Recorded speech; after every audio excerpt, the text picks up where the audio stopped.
Good afternoon, everyone. So, ako topic is continuation ra sa report ni Ms. Ako. So, according to CPD, Republic Act 90912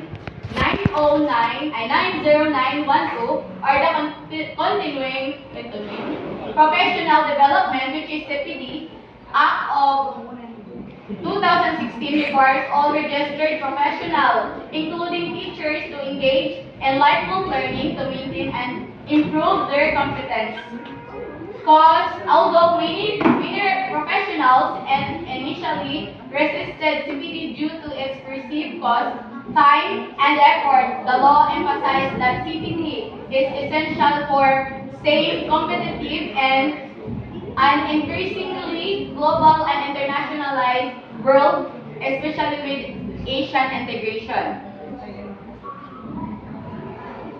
So, according to Republic Act 90912, so itawag siya na CPD Act of 2016. So, ini siya is mga balaod na nag-require sa tanan registered professional, including na mga teachers. So, kani is ini na balaod na dapat daw ang mga teacher is mukuan gani sila padayon gihapon ang ilang learning na para ma-improve ang ilang skills. So meaning ani is bisag license faster na ang isa ka teacher is dili pa sabot na mahuman ang ilang learning. So kailangan jud permi na sila learning para dili ma-updated gani ang ilang skills o knowledge. So sa unang ang goal is hamo ka radio professional kay medyo dili pa ganan sa CPD kay mahal gasto. So time consuming og lisod i-manage labi na kung busy sila sa ilang work. So pero kay balaod man kay naa na may balaod nga mag-emphasize gayud ang CPD is important para competitive ang mga Pilipino sa global world. So labi na ko man na strong na ang Asian integration o international competition. So kung mag-CPD ang professional, so mas ready sila para sa global standards. Next is purposes of CPD.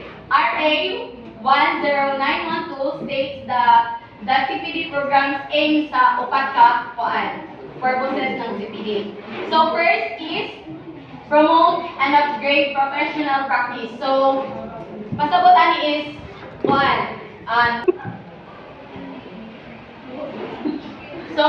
Pasabot ani is dapat ang teacher is dili lang sila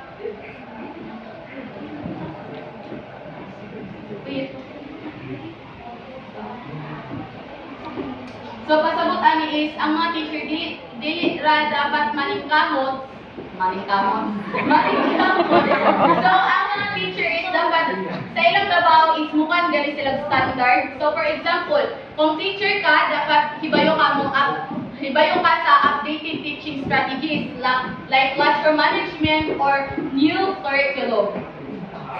Then, continuously improve the competence of Filipino professionals. So, ang mga teachers para firmly mag-level up ang ilang skills and knowledge.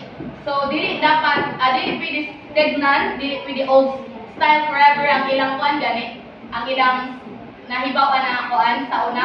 Kung updated ka dapat, as a teacher, mas confident ka sa imong trabaho. For example, teachers na kahibayo mo use ng technology sa classroom, mas effective o mas modern ang teaching learning nila. Na John teacher na hibayo sila mo use ng mga technology na labi na kuman na task. Next is align local professional standard with international standard. So, meaning ang mga Filipino professionals dapat match sa global expectation. So, kung parehas ang standard, so mas madali makatrabaho sa laing country o mas maradyo ang quality diri sa Pilipinas. So, for example, kung nursing, engineering, or teaching standard diri sa Philippines, parehas sa ubang sa lain na naton, mas competitive ang Filipino workers. Then, last is enhance the welfare, contribution, and leadership of professional in national and global development. So pasabot ani is ang mga professional dili lang sila mo follow sa trabaho pero mahimo silang leaders sa ilang field. So kung manado sila sa skills of knowledge, mas empowered sila maghatag ng contribution locally o globally.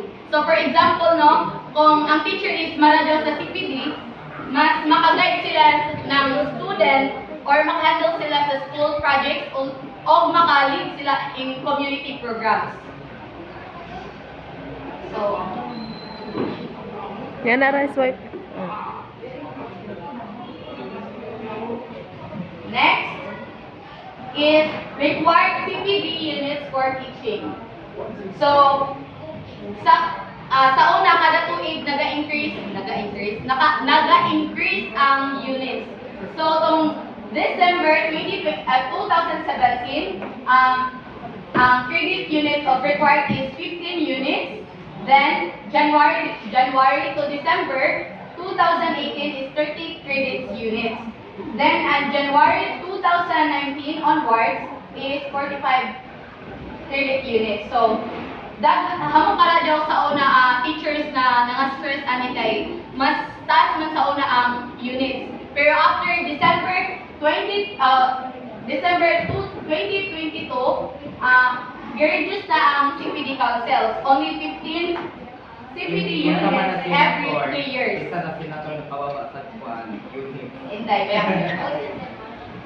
so, labi na kuan ko man kay bali mas like na sa mas gana na ko man ako or John mas kaya na ng mga teachers dili na kinahanglan ba hamok pa ila bayro ng tong ay hamok ila daghan bayranan o daghan i-attend. Next is ways teachers can earn CPD units.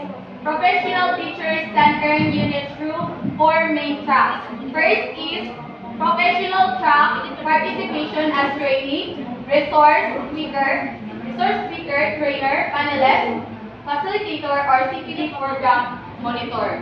So, ang teacher is pwede maka-earn ng units kung mag-participate sila as trainee, speaker, trainer, panelist, facilitator, and program monitor. So, meaning ano itong naay mga seminar, workshop, school training, or division level activities, maka-earn gihapon ang mga teacher ng units. Then next is academic track completing a master's or doctoral degree, candidacy. So doctoral programs receiving fellowships or completing academic requirements. So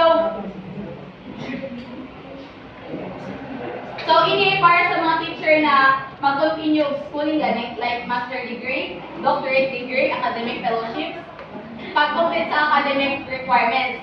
So meaning kung magpadadyon ang isa ka teacher sa pag-eskwela, automatic sila maka-earn sila og CPD units. So for example, kaya sila master thesis, dissertation writing, graduate school classes. Next is self-directed track, non-accredited training such as online courses, institutional seminars, study tours, socio-civic work, or serving as an accreditor. So, ini is mga non-accredited trainings pero useful gihapon sa mga teachers. So, pwede gihapon ini ma-count as CPD, like online courses, seminars, study tours, community involvement, civic activities, or accreditation work. So, example, ay, ibali ang mga trainings na dili accredited pero makatabang sa isa ka teacher para sa ilang development. So, for example, ini is ang short online courses from DepEd, TISDA, or educational platforms. Then, last is productive scholarship, creating curriculum materials, books, manuals, research papers, technical articles, or inventions, publication, and peer-reviewed journals can grant up to 45 units. So, ini is para sa mga teacher na nag-produce of output like books, modules, manuals, research paper, or inventions. Kung ibali, publish na yun sila sa peer-reviewed journal, pwede makakuha ang mga teacher o up to 45 CPD units. Kung kibali ang teacher is academically productive na, dagan sila kaya may makuha na mga units. CPD. CPD. Next is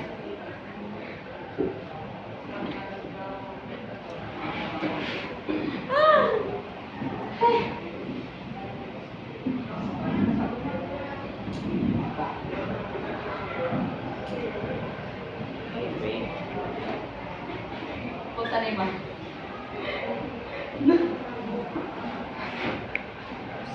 Nag